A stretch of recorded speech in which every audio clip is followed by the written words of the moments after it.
Bizani har doimgidek Doniyor akam kelib qopdilar. Assalomu alaykum Doniyor aka. Va alaykum assalom.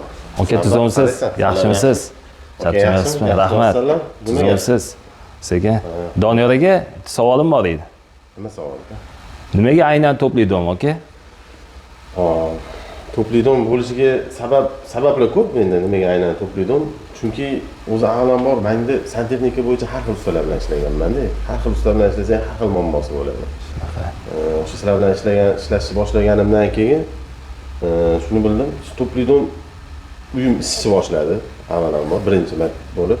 Undan keyin to'pli domni yana eng zo'r qulay taraflaridan chaqirasan, vaqtida keladi, ishini vaqtida qiladi, bilib qiladi. Sen bemalol o'zing ishingni qilasan-da.